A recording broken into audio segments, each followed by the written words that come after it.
Here with Sarah Fisher, better known as Becky on Degrassi. Now, the last time we talked, you told me that there might be somebody special entering Becky's life. I had no idea it was going to be some character from an online game.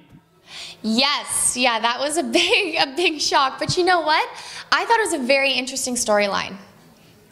I really liked it because it's going down a path you don't think Becky will go. Like, you definitely don't expect her to all of a sudden start, like, talking online. It's very secretive. She's hiding behind her computer. But why I like it is because she's clearly hiding in life in the situation she's in. She's not, you know, what she's been going through with her brother. She wants to hide behind something, and she wants to distract herself, and she kind of wants to live in a different world for a little bit, you know? Like, she's been through so much, and the real world hurts too much right now for her. So it's a cool escape. And I mean, Realm of Doom is online if you want. No, I'm just joking. But it's really cool. It's a really cool storyline for her. I just remember when Becky first came onto this show, and she was so pure and so innocent, and I feel like it's all these like shades of gray. You know, her boyfriend dies, she has this online thing, the stuff with her brother. Yeah. You know, do you feel like she's slowly being corrupted? You know what? I think slowly she's just living. I think that's the thing with her is she was very caged in with everything really, and she never broke out of her shell and sort of just experienced what life's about. And I think Adam was an incredible part of that.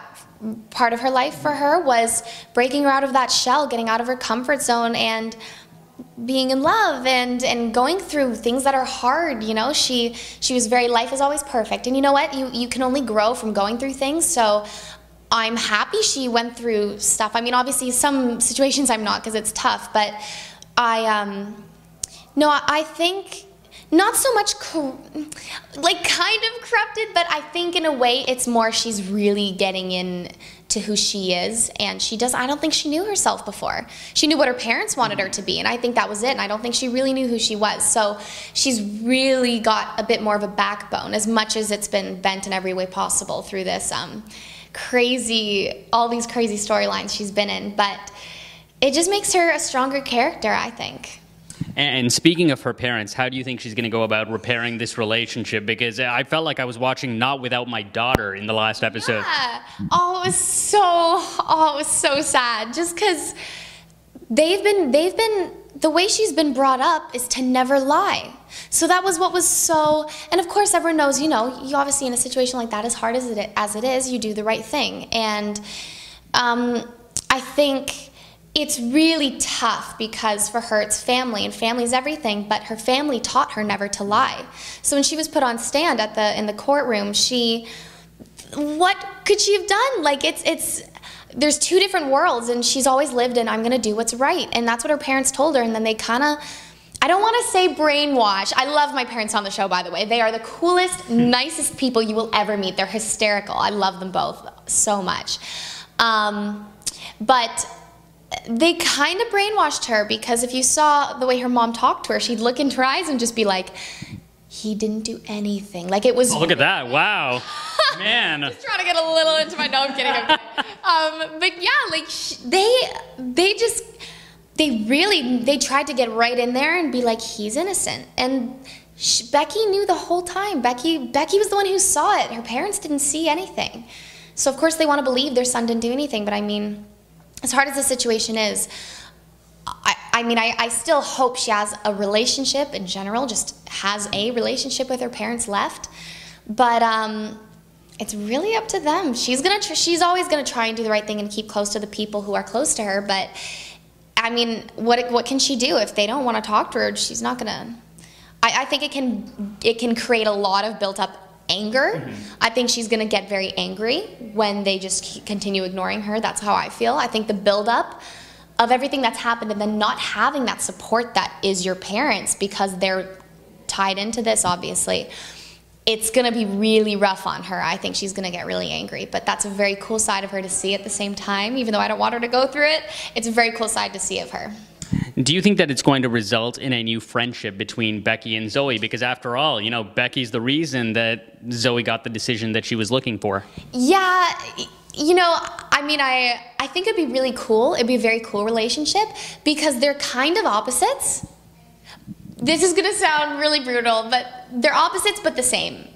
Because in school, you have the cool wild girl who's on TV, and then you have the very conservative, not shy girl, but very Miss Sunshine, and sort of I haven't been through too much yet, like I'm very new to life, and obviously with Zoe it's very different.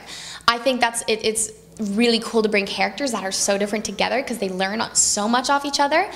But at the same time, I think it's going to be too hard for both of them to look at the person who was directly involved in the situation. For Becky to look at her and to be friends with her is to be friends with part of the reason why her brother's in prison.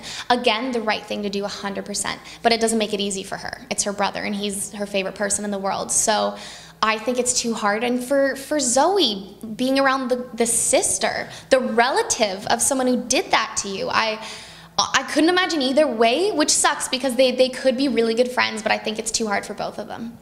You know, we are heading into season 14. Yeah. Can you give me a little bit of a sneak preview? What can people expect for Becky? Ooh. The last time you gave me a pretty good hint, right? You said somebody special. I'm like, oh, is it him? Is it him? And then I was just like, online. That's what it was. Okay. I never know what to do for previews. I mean, just know it's going to be exciting. There's a ton of stuff happening. I mean, there's growth, the beauty of the show as well. There's so many great things about Degrassi, but is that you see these characters go through everything possible, good or bad, a ton of stuff, and they grow through everything, and you watch them evolve as a person, and it's very cool to watch where we've all started and where we end up. So I mean, at the end of the day, she goes through more stuff. Becky's. It's really exciting. There's a ton.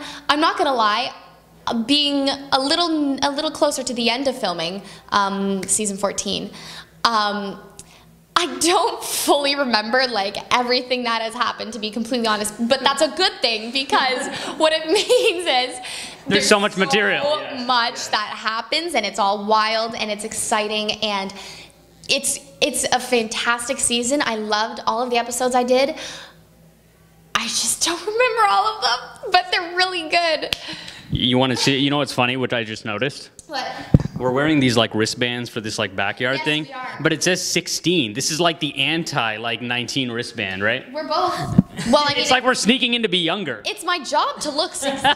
Okay, yeah, okay, not mine. Label me. Oh my gosh, oh my gosh. Okay, last question, Sarah. Last question. If I gave you a blank script and I said for one episode you could play any character that's not Becky, who would you pick? I could play any other character? Any other character, yes. Ooh, honestly, probably Zoe. Because they're so opposite, I would love to play. Because both, the cool thing in which I said before they're so different but so similar is because they both have this exterior of, this is who I am, this is who I want people to see me as.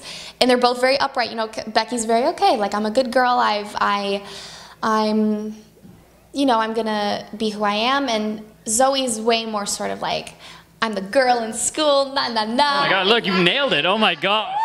Wow. Are you her understudy? Well, obviously. Oh my gosh, amazing. So I think that'd be really fun, because it's that I own the school kind of thing. And Becky really, she has a backbone for sure, she always has, but in a different way, and they both are really exciting, and I think it could be really cool just to, I don't know, just to play sort of the walk on the wild side. Mean girl. I don't think she's a mean girl, but mean girl in school. I think it's really cool. Amazing. Sarah, thank you so much. Thank you. Thanks for having me.